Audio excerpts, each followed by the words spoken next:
Actually आपल्याला प्रेक्षकांमधून बरेच प्रश्न येत आहेत सर, आणि सातारामधून रमेश मोरे विचारतायत की नॉर्मल बीकॉम आणि निलय एज्युकेशनच्या स्मार्ट बीकॉम यामध्ये नेमका फरक काय? रमेश, खूप उच्च आहे. स्मार्ट बीकॉमची तुलना नॉर्मल बीकॉमची खरं तर होऊच शकत नाही. पहिली गोष्ट बघूयात. नॉर्मल बीकॉम मध्ये फक्त पुस्तकी ज्ञान मिळतं. स्मार्ट बीकॉम तुम्हाला 100% प्रॅक्टिकल स्किल्स देतंय आणि जॉबसाठी पूर्णतः रेडी करतंय. हा पहिला फरक आला. दुसरी गोष्ट, नॉर्मल बीकॉम मध्ये बरेच जण, सगळेच जण म्हणतात 3-4 वर्ष फक्त वाया जातात, टाइमपास होतो. आणि तेच स्मार्ट बीकॉम ह्या 3-4 वर्षात तुम्हाला स्किल देतंय, स्मार्ट बनवतंय आणि जॉबचा एक्सपोजर, एक्सपिरियन्स देऊन उत्पन्न पण देतंय. ही दुसरी गोष्ट.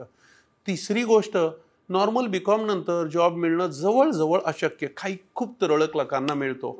आणि तेच जर स्मार्ट बीकॉम केलं तर स्मार्ट बीकॉम मध्ये 100% जॉब सेकंड इयर बीकॉम पासूनच लावला जातो आणि ती पण 100% स्टॅम्प पेपर आम्ही प्लेसमेंटचा ॲश्युरन्स देतोय. हा सगळ्यात मोठा फरक आहे नॉर्मल आणि स्मार्ट बीकॉम मध्ये.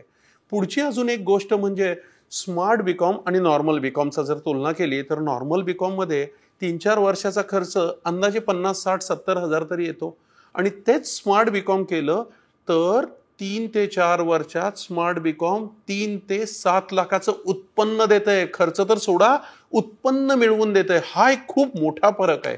आणि अजून एक महत्वाची गोष्ट, नॉर्मल बीकॉम केलं तर बीकॉम नंतर 2 वर्ष पोस्ट ग्रॅज्युएशन करा, मग जॉबसाठी धडपड करा. म्हणजे आयुष्याच्या 24-25 पर्यंत धडपडच चालू आहे आणि गॅरंटी नाही की जॉब लागेल का. आणि स्मार्ट बीकॉम वयाच्या 18व्या वर्षी बीकॉमच्या सेकंड इयरमध्ये तुम्हाला स्वतःच्या पायावर उभार करतोय.